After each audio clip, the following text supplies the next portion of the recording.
My friend Cornel West always emphasized the role of love. And I'm, I guess, a little more skeptical, but in principle, I understand what he's talking about and what you're talking about. And I think that's quite important.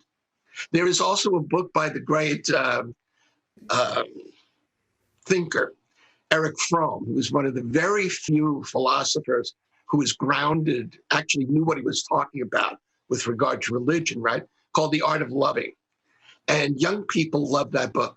When I've taught it, they've thought it was wonderful. And I think that's the way we have to move forward.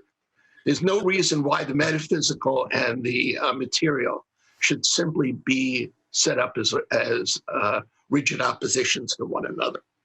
So basically, if I'm kind of following from what you're saying, what happened in Germany, there was this ideal that you can unite, towards this one people, one leader, one country, but there was still the hate of all the others. Exactly. I mean, that part was not dealt with.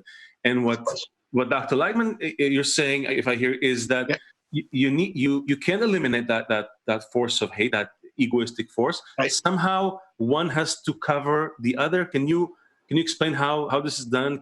Yeah, I think part of this is figuring out what the two different forces are through reflection and being very careful about how you want to get rid of the ego.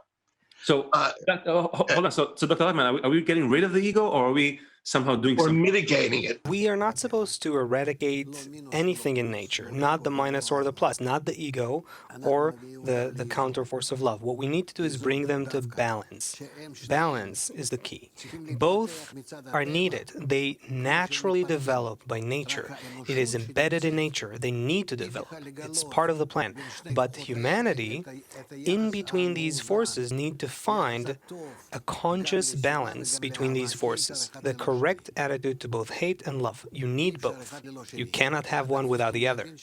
We need to understand that we are under the laws of nature. These laws of nature that act upon us are deterministic, and it is up to the human species to create such a relationship between hatred, love, rejection, attraction, between these two forces, again, so that we relate to them in a correct, reciprocal, balanced way, conscious way. Again, this is what's encapsulated in the maxim, love covers all crimes. By coming to the right usage of using both the negative and positive aspects, forces, then we can come to build a balanced, peaceful life in society. That's something we need to learn how to do and be conscious of doing so.